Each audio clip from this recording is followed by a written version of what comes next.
இப்போ மக்கள் பெருமளவில் குழம்பிட்டு இருக்கிறாங்க. நம்ம டயபெட்டிஸ் க்யூர் பண்ண முடியுமா முடியாதா? இன்சுலின் அப்படிங்கிறது குறையிறதுனால தான் சர்க்கரை நோய் வருது. அப்போ இன்சுலினோட வேலை என்னன்னு தெரிஞ்சுக்கணும்னா இந்த கதையை நீங்கள் முழுசாக கேட்கணும். அந்த கதவை திறக்கக்கூடிய அத்தாரிட்டி இல்லாததுனாலேயே ரத்தத்தில் சர்க்கரை இருக்குதே தவிர அது அந்த உறுப்புக்கு போய் சேர மாட்டேங்குது. டயபெட்டிக் ரிவர்சல்னு இப்போ எல்லாரும் சொல்கிறாங்கல்ல சார், அது டயபெட்டிஸ் உள்ள எல்லாருக்கும் ரிவர்ஸ் செய்ய முடியுமா, சாத்தியமா? டயபெட்டிஸ் ரிவர்சல் சாத்தியமா இல்லையா? இன்னைக்கு சில பேர் டயபெட்டிஸ் க்யூர் பண்ண முடியும்னு சில ப்ராடக்ட்ஸை கொண்டு வந்து வைக்கிறாங்க. இந்த பக்கம் டயபெட்டிஸ்க்கு ரெகுலராக மாத்திரை எடுக்கணுங்கிற ஒரு சூழ்நிலை இருக்குது. இப்போ மக்கள் பெருமளவில் குழம்பிட்டு இருக்கிறாங்க. நம்ம டயபெட்டிஸ் க்யூர் பண்ண முடியுமா முடியாதா? ஒருவேளை க்யூர்னு நினச்சி கொஞ்ச நாள் நம்ம சுகரை கண்ட்ரோல் பண்ணாமல் விட்டுட்டோம்னா எதிர்காலத்தில் சுகர் கண்ட்ரோலில் இல்லாததுனால வரக்கூடிய பிரச்சனைகள் ஏதாவது வந்துருமா அப்படின்னு ரெண்டு பக்கமும் மக்கள் பயந்துட்டு இருக்கிறாங்க. அப்போ அந்த மாதிரி உள்ள பீப்புளுக்காக தான் இந்த விவரத்தை நான் உங்களுக்கு சொல்கிறேன். ஃபர்ஸ்ட், டயபெட்டிஸ் பற்றி நமக்கு ஒரு அடிப்படையான விழிப்புணர்வு இருக்கணும். அப்புறமாட்டி இது ரிவர்சல் பண்ணலாமா இல்லை முடியாதாங்கிறத நம்ம பார்க்கலாம். டயபெட்டிஸ் சர்க்கரை நோய். டயபெட்டிஸ்க்கு முன்னாடி நம்ம உடம்புல எந்த விதத்தில் சர்க்கரை நோய் வருது, அதுக்கு முன்னாடி நம்ம உடம்பு எப்படி நார்மலாக இருக்கக்கூடிய உடம்பு தெரிஞ்சுப்போமா? நம்ம உடம்புல இன்சுலின் அப்படிங்கிறது குறையிறதுனால தான் சர்க்கரை நோய் வருது. அப்போ இந்த இன்சுலினோட வேலை என்ன? அப்போ இன்சுலினோட வேலை என்னன்னு தெரிஞ்சுக்கணும்னா இந்த கதையை நீங்கள் முழுசாக கேட்கணும். நம்பர் 1, நீங்கள் ஒரு ஆஃபீஸ்க்கு போகிறீங்க, மேனேஜரை பார்க்கணுன்னு நினைக்கிறீங்க. இந்த ஆஃபீஸ் ரிசப்ஷனிஸ்ட் என்ன சொல்லுவாங்க? வெயிட் பண்ணுங்கள் சார், நான் பாஸ் கிட்ட இன்ஃபார்ம் பண்ணிவிட்டேன், பெல் அடித்த உடனே நான் உங்களை உள்ளே அனுப்புகிறேன் அப்படிம்பாங்க.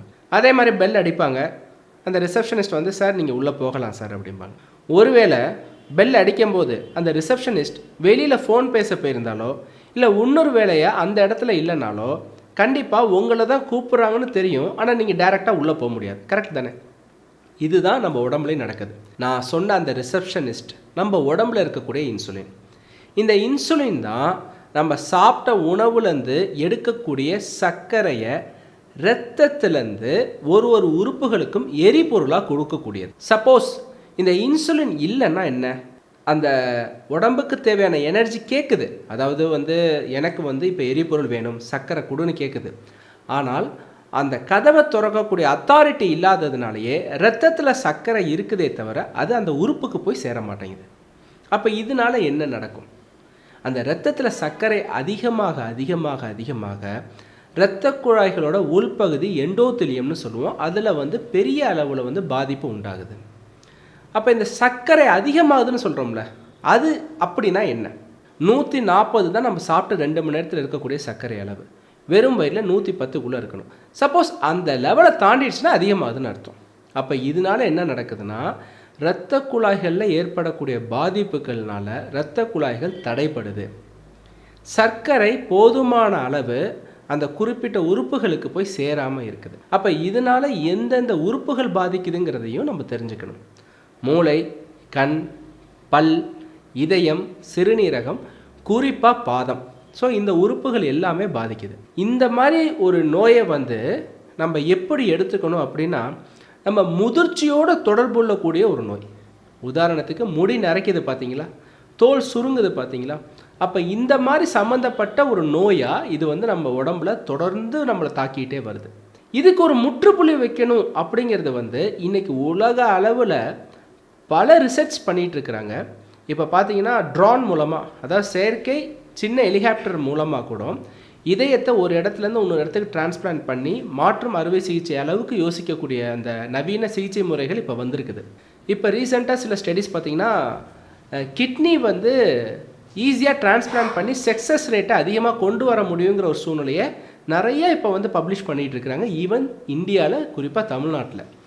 இந்த அளவுக்கு அதிநவீன சிகிச்சை முறைகள் வந்திருந்தாலும் சர்க்கரை நோய்க்கு ஒரே தீர்வு முற்றுப்புள்ளிங்கிற அந்த ஒரு ரிசர்ச் தொடர்ந்துக்கிட்டு தான் இருக்குதே தவிர அதுக்கு ஒரு முற்றுப்புள்ளியாக இன்னைக்கு வரைக்கும் யாரும் கொண்டு வரலை. சார் அப்போ சொல்கிறாங்களே சார், சுகரை நிச்சயம் க்யூர் பண்ணிடலான்னு சொல்கிறாங்களே சார், சுகர் வந்ததுன்னா நம்ம இந்த இத்தனை நாள் மட்டும் இதை சாப்பிட்டா போதுன்னு சொல்கிறாங்களே சார், அதை பற்றி என்ன நினைக்கிறீங்கன்னு நீங்கள் கேட்டிங்கன்னா அது எந்த அளவு உண்மைன்னு எனக்கு தெரியல. நான் சொல்கிறது என்னென்னா, ஒரு டயபெட்டிஸ்னு ஒன்று எடுத்துட்டோம் அப்படின்னா கண்டிப்பாக அதில் க்யூர் ஆனவங்களாக இருந்தாங்கன்னா 20 வருஷத்துக்கு அப்புறமும் சர்க்கரை நோயினால் அவங்க பாதிக்காதவங்களாக இருக்கணும். ரெண்டாவது, 20 வருஷத்துக்கு முன்னாடி சர்க்கரை நோயின்னு சொல்லியிருக்காங்க பாருங்கள், அப்போயே அவங்களோட 90 நாள் சர்க்கரை அளவு குறைஞ்சது ஒரு 10%.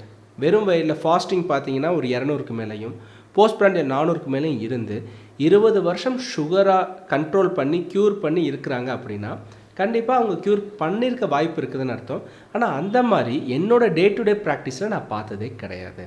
ஸோ இது மூலமாக உங்கள் எல்லாருக்கும் நான் சொல்ல வர்றது வந்து டயபெட்டிஸை க்யூர் பண்ணிடலான்னு நினைக்கிறத விட டயபெட்டிஸே இருந்தாலும் அதனால என்னோடய டே டு டே லைஃப் பாதிக்கக்கூடாது, டயபெட்டிஸ்னால என் காலில் வந்து காயங்கள் வரக்கூடாது, பாத எரிச்சல் வரக்கூடாது, சுருக்குன்னு குத்துற உணர்வுகள் வரக்கூடாது, அந்த மாதிரி ஒரு விதத்துக்காக நான் சுகரை கண்ட்ரோலில் ஹேண்டில் பண்ணணும், அதுக்கான லைஃப் ஸ்டைலை ஃபாலோ பண்ணணும்.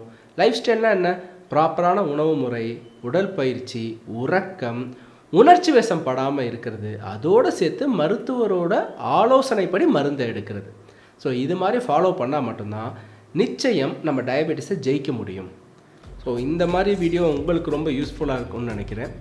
மறக்காமல் எங்கள் பேஜை சப்ஸ்கிரைப் பண்ணிடுங்க.